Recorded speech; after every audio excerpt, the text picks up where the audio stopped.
Vocês estão com fome por Deus aí? Sim ou não? Deixa eu falar uma coisa, antes de entrar na palavra, tem uma palavra que o Senhor colocou no meu coração para esse ano de 2025. Sabe, a gente conhece a história da mulher do fluxo de sangue, não é mesmo?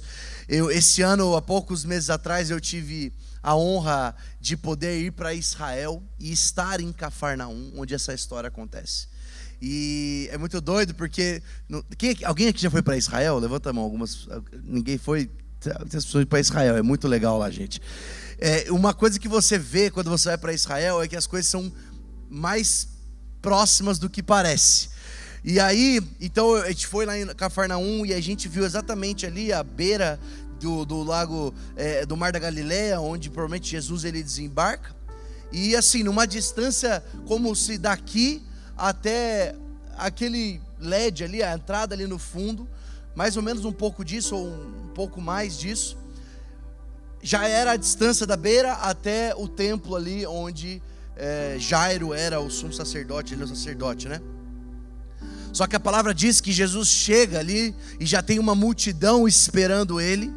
Só que Jairo já chega em direção a Jesus e fala: Jesus, a minha filha está para morrer, ela tem 12 anos apenas, será que você pode ir na minha casa, curar minha filha, tocar minha filha, transformar a minha filha? E Jesus fala: sim, eu vou lá na tua casa, Jairo, eu vou lá na tua casa. E muitas vezes, sabe, igreja, meus irmãos, a gente quer ser como Jairo em todos os cultos. A gente quer que Jesus vá até nós, Jesus vá até a nossa casa. A gente quer que o pregador, ontem o Rafa, o Davi Lago, o Gabriel, quer que o pregador venha e fale: aqui você, Ana Júlia, aqui você, Pedro, aqui eu sinto um Gabriel, um Marcos. E eu acredito em tudo isso. O Senhor me usa muitas vezes com palavras de conhecimento, palavras proféticas. Mas aí às vezes a gente quer chegar num culto e torcer para ser Jairo, ou seja, Jesus me chamar do púlpito e falar: eu vou lá na tua casa, eu vou lá resolver a tua vida, eu vou lá curar a tua filha, eu vou lá resolver o teu problema. E aí a gente acaba todo culto esperando para ser Jairo. Todo culto te entra quer ser Jairo. Tomara que eu seja Jairo hoje. Se não for com uma palavra profética, uma palavra de conhecimento, que seja uma palavra que faça sentido o que eu estou vivendo. Tomara que o tema que o pregador for pregar é exatamente aquela coisa que eu estou pedindo para o Senhor me responder, que seja a resposta. E aí todo culto você fica com essa expectativa. E aí, sei lá, o pregador fala: vamos falar hoje sobre intimidade. Aí você: não era, deixa eu pegar meu celular. Ou vamos falar sobre paternidade. Não, eu estou resolvido com meu paizão. E aí?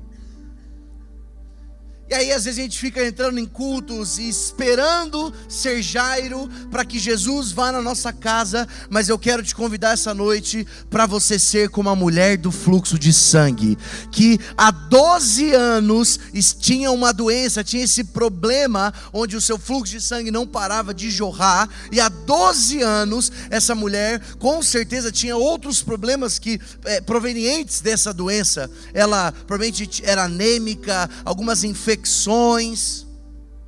Aquela mulher há 12 anos, além de ter um problema no corpo, ela também tinha um problema na alma dela.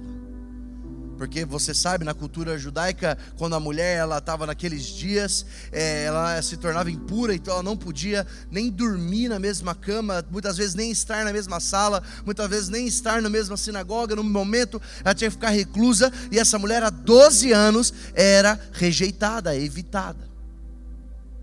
Mas aquela mulher, quando ela fica sabendo que Jesus Cristo, Filho de Deus, tinha chegado naquela cidade, Cafarnaum, ela não estava nem aí para os 12 anos dela de reclusão. Ela não estava nem aí se ela estava aqui no meio da multidão, mas ela estava sentada lá no fundo. Quem sou eu? Estou aqui no fundo, nem dá para me ver direito. Aquela mulher, sem medo algum, sem receio algum, ela se espreme no meio de todo mundo, fazendo até aquilo que era errado aos olhos de todos que estavam lá. Mas ela vai e ela toca as vestes de Jesus. E no momento em que ela toca aquelas vestes, o fluxo cessa e ela é curada imediatamente. E não só o corpo dela é curado, mas a alma dela é curada, porque Jesus para e fala: ei, alguém me tocou. Pedro fala: é claro, né, Jesus? Olha o tanto de gente que tem aqui, está apertado, é claro que alguém me tocou. Ele: não. Alguém me tocou porque saiu de mim poder, saiu de mim virtude, saiu de mim a palavra dunamis. O que eu quero te falar para começar esse dia? Porque você tem ainda essa mensagem, você tem ainda mais adoração, você tem ainda mais uma pregação, tem um culto abençoado amanhã. Que eu quero te falar uma coisa, meu amigo: nem todo culto você vai ser Jairo, mas todo culto você pode ser a mulher do fluxo de sangue. Todo culto você pode falar: não estou nem aí se essa mensagem faz sentido para mim ou não, eu quero. Eu não estou nem aí se a palavra foi apontada para mim ou não, eu quero tocar as vestes do Senhor.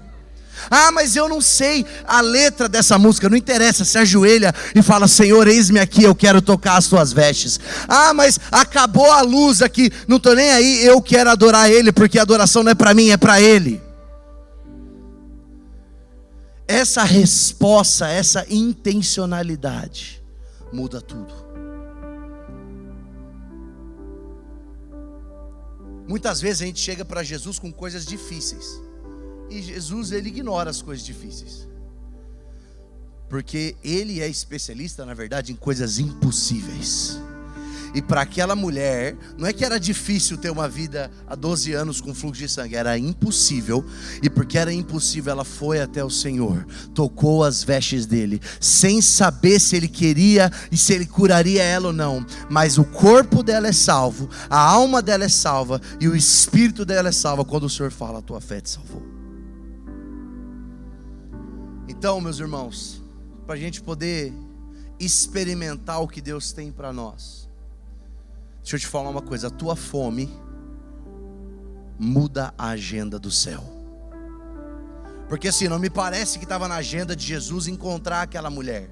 Estava na agenda dele ir até Jairo. Ele estava lá se apertando, passou ali pela casa da sogra de Pedro, onde ele tinha um quartinho, e ele estava indo lá para o templo de Jairo, onde Jairo cuidava do templo. Não parecia estar na agenda dele, mas a fome daquela mulher, a intencionalidade daquela mulher, a resposta que ela estava dando, mudou a vida daquela mulher, mudou a agenda do céu.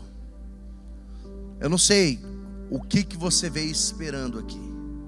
Mais uma conferência, a tua última chance, o que você vai ver depois, um outro preletor.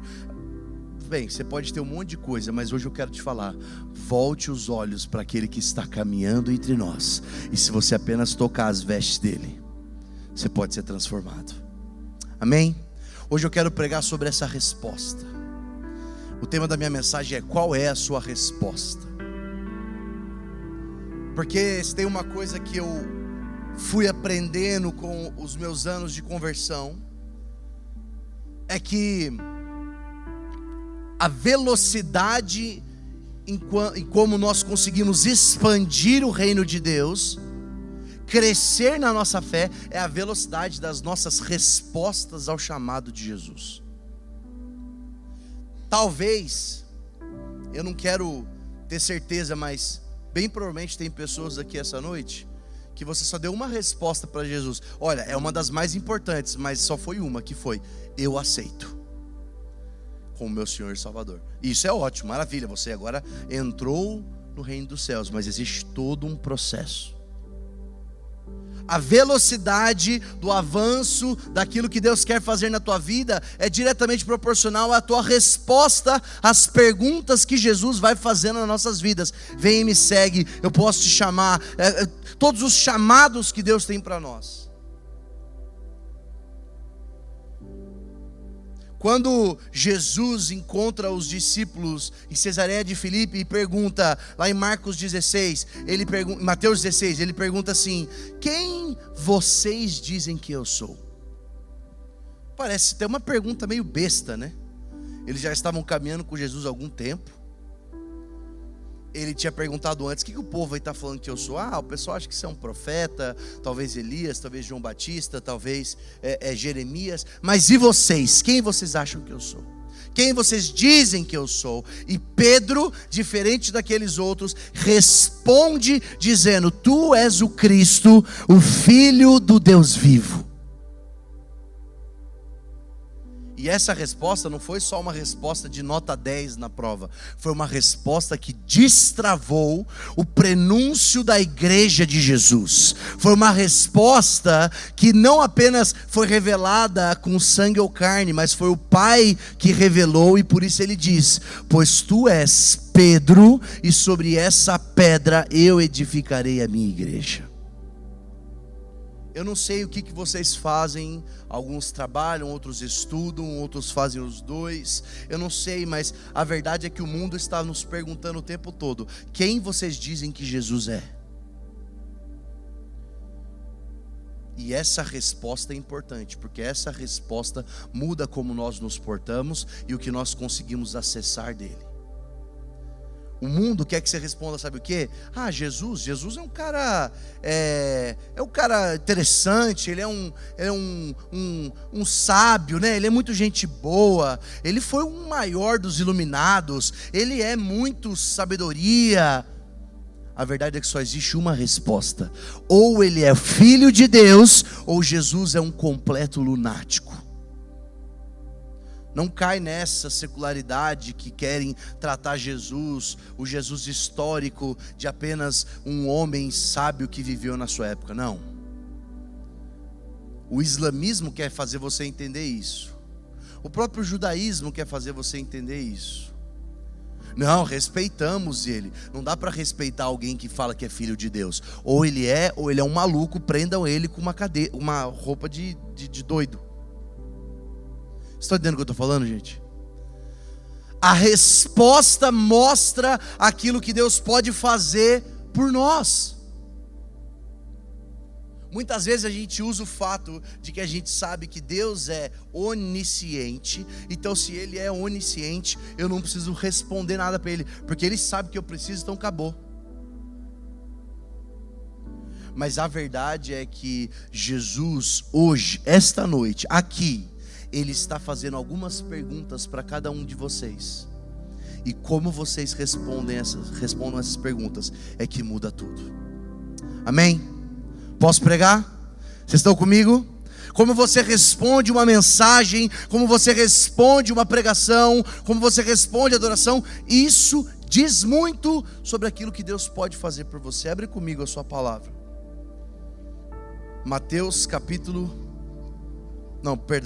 Marcos, capítulo 10, versículo 46. Enquanto você vai abrindo, eu queria apenas agradecer o convite, pastor Lennon, Julie, todos os pastores aqui que eu conheci, presentes, não quero errar aqui todos os nomes, mas estou muito feliz. A gente se conheceu faz alguns meses e rapidamente já teve essa conexão. E eu sinto que quando isso acontece é porque existe uma tribo espiritual que se encontra e tem essa afinidade. E eu sinto que eu estou em casa aqui, não por conta só deles, mas o Rafa também. Cadê o Rafa? Não está aqui? O pessoal da banda está comendo, né? Como sempre. Mas o Rafa também é da família. Estou aqui com a minha esposa. Então assim, Davi Lago está chegando, é um grande amigo. Então assim, eu estou me sentindo em casa. E isso é até meio perigoso, eu sou muito folgadinho. Então já me perdoe aqui. Mas, bem, muito obrigado pelo convite. E oro para que o Senhor possa falar com você através da minha vida. Marcos capítulo 10, versículo 46, você conhece a história, diz assim: então chegaram a Jericó, quando saía de lá com um dos seus discípulos e uma grande multidão, e um homem cego chamado Bartimeu, filho de Timeu, estava sentado à beira do caminho pedindo esmola. Quando ouviu que era Jesus de Nazaré, começou a gritar: Jesus, filho de Davi, tem compaixão de mim. Muitos o repreendiam para que ficasse quieto, mas ele gritava ainda mais: filho de Davi, tem compaixão de mim. Então Jesus parou e disse: chamem-no. Então chamaram o cego: coragem, levante-se, ele está chamando você. Lançando para si, por um lado, a capa, pôs-se de pé depressa e foi ter com Jesus. Então Jesus lhe perguntou: o que é que você quer que eu te faça? Olha aqui para mim. palavra fala que existe esse homem chamado Bartimeu. Ele estava à beira do caminho pedindo esmolas e ele era cego. O que a gente pode entender com isso? Se ele era cego, provavelmente ele tinha alguma condição física, estética, visível, que mostrava que ele era cego. Provavelmente ele tinha os olhos diferentes, os músculos talvez do rosto mais retraídos, não sei se tinha globos oculares ou não, ou os olhos embranquecidos, mas visivelmente dava para entender que ele era cego. Além disso, na cultura judaica, todos aqueles que tinham alguma condição física, uma doença, assim como aqui no Brasil você tem uma plaquinha do PCD, sabe aquela plaquinha? Lá eles tinham uma capa que dizia, aqui tem uma pessoa que tem alguma condição física, alguma doença, e essa capa autorizava ela oficialmente a pedir esmolas. Então era muito claro, esteticamente, seja com a capa ou não, pedindo esmolas ou não, com o rosto dele, os olhos diferentes ou não, que ele era cego. E ele gritando, se encontra com Jesus. Jesus olha para ele e ele faz uma pergunta que, desculpa se você vai achar isso um sacrilégio, mas parece até uma pergunta burra. O que você quer que eu faça por você? E muitas vezes Jesus chega para nós e está fazendo essa pergunta, quem sabe até hoje. O que você quer que eu te faça?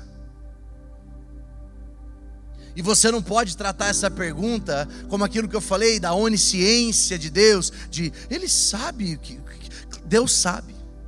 Deus sabe o que cada um de vocês tem. Deus sabe os pecados, Deus sabe as mentiras, Deus sabe as fraquezas, Deus sabe a mão mirrada, Deus sabe tudo.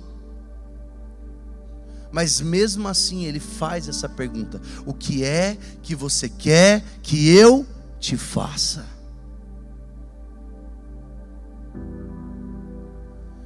Quando Jesus faz essa pergunta para nós, Ele está querendo saber se nós sabemos o que de fato nós precisamos, e não somente aquilo que nós queremos.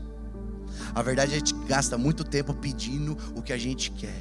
Ai Deus, eu quero um namorado, eu quero casar. Mas a verdade é que o que você precisa é parar de ser carente. Ai Deus, eu preciso de um aumento, eu preciso ter mais recursos, um emprego melhor. Mas na verdade, muitas vezes o que você precisa é ser mais generoso. Então quando Ele pergunta uma pergunta dessa, está nos perguntando essa noite, o que é que você quer que eu te faça? Ele está querendo extrair de você se é que você sabe o que você precisa. Porque muitas vezes o que você precisa vai expor a tua humilhação, vai expor você falar: a verdade, o que eu preciso é isso mesmo, Jesus. Eu preciso parar de ser carente, de precisar achar que eu preciso ter alguém para me afirmar. Ai, na verdade é isso mesmo, Jesus, eu sou mão de vaca, eu não sei ajudar ninguém, eu quero recurso só para ficar comprando minhas coisas. Mas aí muitas vezes Ele nos pergunta isso, e às vezes a gente responde erroneamente só o que a gente quer. Porque Ele podia ter chegado para esse cego e falado: o que você quer que eu te faça? E sabe o que o cego podia ter respondido? Eu quero $1 milhão. Ué, ele não estava pedindo esmola agora há pouco? Acho que resolveria a vida dele. Sei lá qual que era a moeda, dracmas, 1 milhão de dracmas. Shekels é a moeda lá de Israel. 1 milhão da dinheiro, sei lá. Ele podia ter pedido isso. Acho que talvez resolveria um pouco, seria um cego milionário. Quantas vezes nós não somos cegos milionários? Quantas vezes nós não somos cegos pedindo o que a gente quer e não o que a gente precisa? Porque aquele cego podia ter, não vai falar dinheiro, então eu sei que ele podia ter falado: Jesus, sabe o que eu preciso? Eu preciso da melhor bengala 3.0 Pro Max. Agora eu ando por Israel inteiro aqui, ó. Porque para um cego, Você pode conversar com um.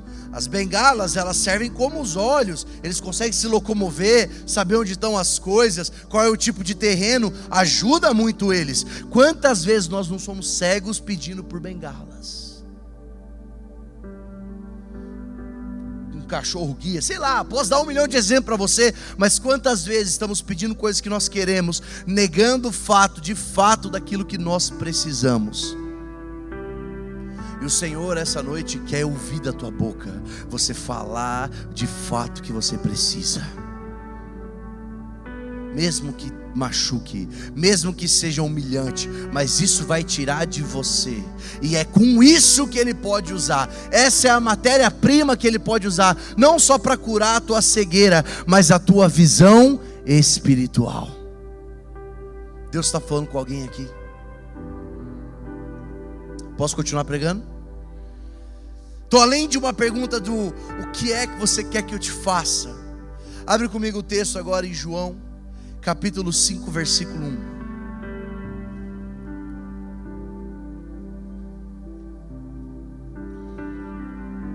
João 5, versículo 1, é um texto conhecido também.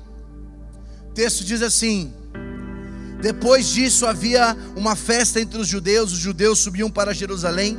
Ora, em Jerusalém havia próximo à porta das ovelhas um tanque chamado Betesda, o qual tinha 5 entradas. Nesta jazida existia uma grande multidão de, fala comigo, cegos, mancos e paralíticos, esperando o movimento das águas. Porque um anjo descia em certo tempo ao tanque e agitava a água, e o primeiro que ali descia depois do movimento da água sarava de qualquer enfermidade que tivesse. E ali estava um homem que há 38 anos era paralítico. E Jesus, vendo ele deitado, sabendo que estava nessa situação há tanto tempo, lhe perguntou: você quer realmente ser curado? Mais uma pergunta, segunda heresia da noite. Meio burra parece, mas não, a gente já aprendeu na primeira. Jesus entra num lugar que só tinha enfermo. Os 3 tipos de enfermos principais, completamente, esteticamente visíveis, que eram enfermos: cegos, mancos, paralíticos, parados, não se mexiam. E aí ele conhece esse homem que estava ali há 38 anos parado. E ele olha para ele e fala: você quer mesmo ser curado? Deixa eu te falar, talvez essa noite existam aqui cegos espirituais, mancos espirituais, paralíticos espirituais, que estão há um bom tempo achando que querem ser curados, mas hoje Jesus está perguntando: você quer realmente ser curado? Vamos começar com os cegos. Parecido um pouco com o primeiro que a gente viu.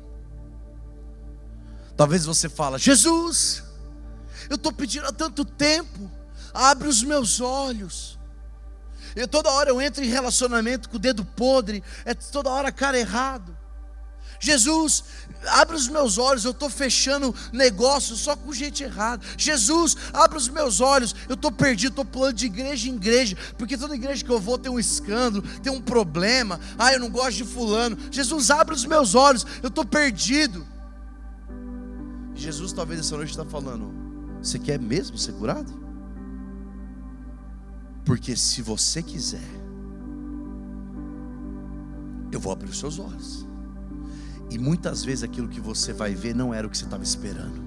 Muitas vezes quando Ele abrir os seus olhos, você vai ver que o problema não é o dedo podre, as pessoas que você se relaciona. Você é o problema. Muitas vezes você vai ver que você fecha os contratos porque você está fazendo as coisas erradas. Muitas vezes eu vou abrir os seus olhos e você vai ver que não é que você é perdidinho espiritual, não. Você é amargurado, não gosta de onde está. Você começa a olhar o reflexo e vai ver você. Você vai ver que essa perdição aí, você não sabe para onde você vai, essa confusão de caminho, É na verdade você não querendo seguir as ordens e obedecer Jesus, e você querer seguir o seu próprio caminho, e você fala, eu estou cego. Ele fala, você quer mesmo que eu abra seus olhos? Talvez você está aqui essa noite e fala, eu estou perdido, cara, espiritual, estou sem visão espiritual. Você quer mesmo que Ele abra os teus olhos? Porque quando Ele abrir, Ele vai te mostrar todo um processo que você vai passar, e provavelmente você até já sabe disso, mas você finge que não vê. Você quer mesmo ser curado? Vamos para os mancos.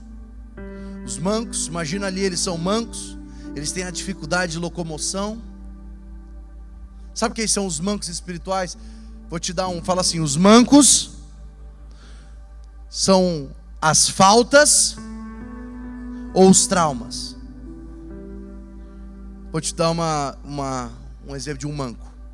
O manco é aquele que fala, eu nasci sem pai. Eu nasci sem pai, ou meu pai me largou muito cedo, meus pais se divorciaram, eu era criança, eu cresci sem pai, eu não conheço meu pai me batia, minha paternidade toda zoada, namorada. Aí é o cara que está na corrida da vida. Imagina, tem a corrida da vida, 3, 2, 1, já! Aí o cara que tem pai resolvido, foi embora, e ele está lá, olha lá, tá vendo? Isso aí tem pai, ó. Olha lá, isso aí tem pai. E aí todo o problema da vida dele, ele não consegue ter autorresponsabilidade. Ele fala, a culpa é porque o meu pai me largou. E deixa eu te falar uma coisa, eu não sou um insensível não. Sinto muito pelo seu pai, sinto muito se ele te bateu, se ele bateu na tua mãe, se ele te largou, se tinha álcool, se tinha abuso. Eu sinto muito. Mas até quando você vai ficar pedindo, cura minha falta de paternidade? E Deus está respondendo, você quer mesmo que eu cure? Porque uma vez que eu curar a tua falta de paternidade, você nunca mais vai poder usar isso como desculpa para qualquer coisa da sua vida. Porque senão, cara, o pastor vem aqui, pelo menos uma vez por mês, tem um culto de paternidade, assim, né? O cara puxa para esse lugar.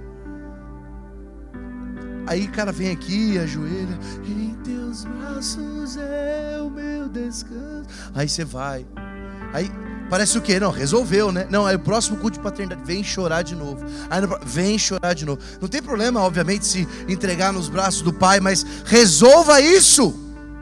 Mas se você quer resolver, ele está falando, tem certeza que você quer ser curado? Porque nunca mais vai poder botar o B.O. que é isso. Isso aqui é que eu terminei com a menina lá porque eu tenho problema de paternidade. Não, você quer sem vergonha mesmo. Porque eu não consigo romper na vida porque eu tenho esse problema. E eu acho que são motivações reais. Eu concordo que tem muita coisa que é culpa sim de uma falta de paternidade. Mas até quando? Porque uma vez que ele te curar disso, você não vai poder mais voltar para trás. Quando aconteceu o B.O., você fala, na verdade o meu pai é o pai celestial, eu que estou zoado mesmo, eu preciso ser transformado. Ele fala, ok, você não teve pai? Eu sou o pai perfeito. Mas nunca mais volte para aquele lugar de orfandade. Um outro manco, deixa eu te dar mais um exemplo de manco.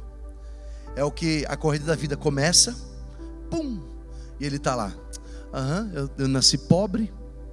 Eu sou pobre. Eu sou pobre. Essa conferência aqui é paga, nossa. Paga, tudo é pago. Tudo é dinheiro. É o cara que tem espírito de pobreza. É o cara que, talvez, cara, eu sinto muito se você nasceu com pobreza, teve dívida da sua família, não nasceu num lar abastado, um berço de ouro. Sinto muito. Nem todo mundo nasce, na verdade, a grande maioria não nasce. Mas o cara fica a vida inteira falando, é que eu sou pobre, eu não tive dinheiro. Aí você vê um cara aqui na igreja indo para fazer missões. Lá também tem dinheiro, né? Vai para as missões. E aí você está pedindo, Senhor, me ajuda a quebrar esse espírito de pobreza, me ajuda, eu quero prosperar, porque o Senhor quer sim ver o povo dele prosperar, o Senhor quer sim que você tenha recurso, para esse recurso ser investido para o reino de Deus, mas Ele está falando, você tem certeza que você quer ser curado?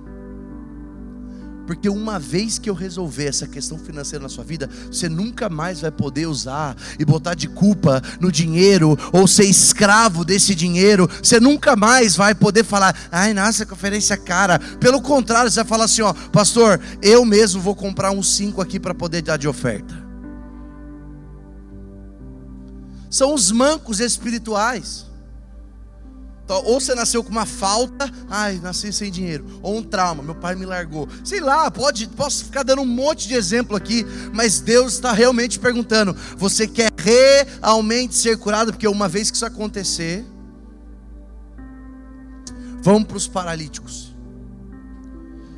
Os paralíticos espirituais, talvez tem alguns aqui, são aqueles que falam assim: namorado, estou estagnado espiritualmente, eu não consigo sair de onde eu estou, eu não consigo mais queimar por Jesus.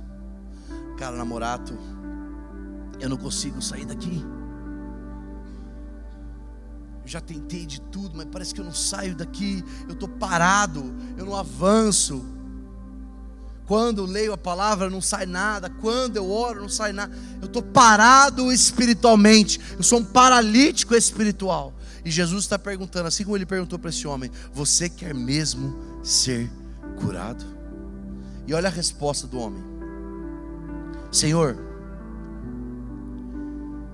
eu não tenho nenhum homem que, quando a água se agite, me coloque no tanque, mas quando eu consigo, desce alguém antes de mim.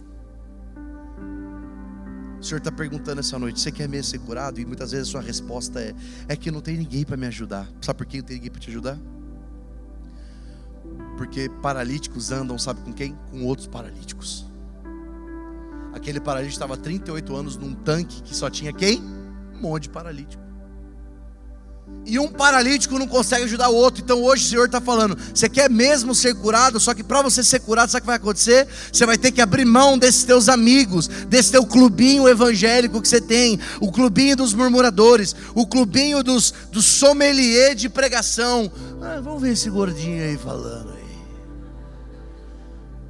Não sei, será que é isso mesmo? Vamos para outra igreja. E aí você fica sendo o cara que fica ali, e tudo é a culpa de: ai, que ninguém me ajuda, ai, que ninguém me coloca na água, ai, que alguém entra primeiro, ai, porque eu queria um microfone, mas eu não tenho um microfone. Meu amigo, você tem um celular. Meu amigo, você tem sua faculdade. Meu amigo, você tem a tua escola, você tem a tua sala de aula, você tem o seu trabalho para pregar o evangelho. Mas você fica nessa de: ai, ninguém me ajuda. O Senhor fala: você quer mesmo ser curado? Eu posso te curar, mas você vai ter que abrir mão para esse teu grupinho pornográfico. Você vai ter que abrir mão desse teu grupinho de murmuradores. Você, menina, vai ter que abrir mão desse grupinho de fofoqueiras. Você vai ter que abrir mão de outros paralíticos que não conseguem. Eu vou ter que te colocar no meio de outras pessoas agora que queimam por Jesus. Só que ser colocado num grupo de outras pessoas que queimam por Jesus incomoda, porque vai mostrar o quanto nós não queimamos. E aí quando a gente não queima tudo isso, a gente começa a falar: e aí você vai ter que assumir: eu quero queimar mais. Sempre quando alguém adora mais que nós, naturalmente a gente quer falar que está errado. Por quê? Porque demonstra a nossa falta de intensidade de adoração. Quando tiver alguém que ama Jesus numa intensidade alta, prega o evangelho numa intensidade alta, a gente fala: não, isso aí é demais, isso aí é exagero. Não, só está mostrando a nossa baixa identidade, a nossa intensidade, só está mostrando a nossa paralisia espiritual. Então eu não sei em que grupo você pode estar se enquadrando essa noite. Seja um paralítico espiritual, um manco ou um cego espiritual. O Senhor está perguntando: você quer mesmo ser curado? E a nossa resposta muda tudo. Amém? Já estou finalizando. Tenho uma última pergunta para você. Se a banda puder voltar, terminar de comer o croissant e vir.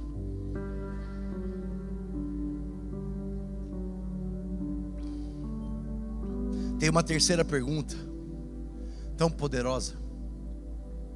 Abre comigo João, capítulo 21, versículo 15. Quando você vai abrindo, eu vou te lembrando o contexto. Pedro havia negado Jesus 3 vezes. Jesus é crucificado, Jesus ressuscita, E ele aparece pela primeira vez aos discípulos mais chegados ali, a turminha de Pedro. E eles estavam pescando, porque Pedro estava tão mal por ter negado Jesus, por ter pecado, por ter abandonado o seu chamado, o seu propósito, que Pedro voltou a fazer o que ele tinha largado. As redes que ele tinha largado imediatamente para seguir Jesus, ele pega de volta e tenta pescar. Só que o texto diz ali que eles estão tentando pescar e nada acontece. E aí acontece a segunda pesca maravilhosa. E é muito interessante porque fala que foram pescados 153 peixes. Sabe por que são 153 peixes? Isso eu aprendi lá em Israel, ó, você ir lá. Estou fechando uma caravana, brincadeira. Mas 153, a língua hebraica, ela tem a gematria, né? Então a letra, o número também significa a letra. E 153, sabe o que significa? Eu sou Deus. E não é tipo coisa que coach fala pra você, uau, não, isso é verdade, isso aí tá na Bíblia. É por isso que várias vezes você leu e falou, nossa, mas por que 153? Por isso, porque 153, a escrita em hebraico, ela dá, eu sou Deus. Era Jesus falando, ei, eu tô de volta, eu ressuscitei, eu tô aqui. E aí Pedro se envergonha, ele vê que é o mestre, ele pula, ele se joga na água ali. E aí eles vão lá comer, vão fazer um peixinho assado. E aí o texto diz assim, ó, versículo 15: Quando pois comeram, disse Jesus a Simão Pedro, Simão, filho de João, tu me amas mais do que estes? E ele respondeu, sim, Senhor, tu sabes que eu te amo. E disse então apacenta as minhas ovelhas, cuida delas. Versículo 16, tornou a dizer novamente, Simão, filho de João, tu me amas? E ele responde, sim, Senhor, tu sabes que eu te amo. Então ele disse, então pastorei as minhas ovelhas. E disse pela terceira vez, Simão, filho de João, tu me amas? Pedro entristeceu-se por ter dito pela terceira vez, tu me amas? Ele disse, Senhor, tu sabes tudo, tu sabes que eu te amo. E Jesus então diga, então apacenta as minhas ovelhas. A terceira pergunta que ele faz hoje, além de o que você quer que eu faça com você, além de você quer mesmo ser curado, a pergunta que Jesus nos faz hoje é, tu me amas? Talvez você já ouviu isso, mas aqui para você acessar esse texto, a melhor maneira, você vai ter que entender o grego, as palavras gregas sendo usadas. E aqui as duas primeiras vezes que Jesus fala e pergunta, tu me amas? Ele está falando, tu me agapau, tu me ágape, você me ama com um amor sacrificial. Para nós aqui seria, você me ama pra caramba, você me ama muito, você me ama com intensidade. Só que Pedro responde assim, Senhor, eu te filéus. Filéus é tipo um amor de amigo. Ele fala, Jesus, a gente é brother. E aí ele fala, você me ama demais, você me ama sacrificialmente. Jesus, a gente é brother, a gente é amigo, nós somos parceiros, eu te amo como um amigo. E aí pela terceira vez Jesus pergunta então, Pedro, ele rebaixa a pergunta. A terceira palavra, o terceiro grego é tu me filéus. E aí ele responde, tu sabes de todas as coisas, eu te filéus. Sabe o que eu entendo nisso aqui? E essa é a pergunta que Jesus faz hoje. Deixa eu te falar uma coisa, essa noite Jesus está perguntando, você me ama? E esse te amo dele está em todos os tons de cinza possível. Você me ama só um pouquinho, ou você me ama pra caramba? Seja quanto for você me ama, você me ama. Eu sinto essa noite que tem pessoas aqui que você desistiu do teu chamado. Minha esposa estava aqui mais cedo, ela falou, amor, essa noite o Senhor quer restaurar chamados. Assim como Pedro, alguma coisa aconteceu na tua vida, na tua caminhada, visão turva espiritual, paralisia espiritual, manquidão, alguma coisa aconteceu. E antigamente você era o cara que falava: tu és o Cristo, Filho do Deus vivo. Você falava: Jesus é o Cristo, Filho do Deus vivo, na faculdade, no trabalho, na família. Mas alguma coisa aconteceu, que quando Ele te pergunta essa noite: você me ama? Tudo que você consegue responder é: eu te filéus. E sabe o que eu quero fazer? Quero te falar? Tudo bem. Porque para Jesus, Ele consegue pegar um amor destruído e reconstruir o teu chamado nesse amor. O que Ele precisa não é: não, eu te amo sacrificialmente. Talvez você não ama Ele nesse nível. Eu não vim aqui para julgar ninguém que está disposto para morrer por Jesus agora, ser morto agora por Jesus. Eu não vim aqui julgar ninguém, porque eu acho que eu não estou nesse lugar hoje. Mas o que eu sei é que eu posso dizer: eu te amo, Jesus, no nível 2, 3, 4, 5, sei lá. Mas que Ele consegue pegar esse meu 2, 3, 4, 5 e restaurar o meu chamado, o teu chamado. Essa noite Ele está te perguntando: você me ama? E às vezes você tem até vergonha de responder eu te amo, porque você acha que o eu te amo não é tão verdadeiro. Eu não estou aqui para passar pano para um amor pouco por Jesus, um amor talvez de rotina por Jesus. Mas o que eu quero dizer é que Ele pode pegar esse pouquinho que você tem e transformar numa vida completamente para Ele.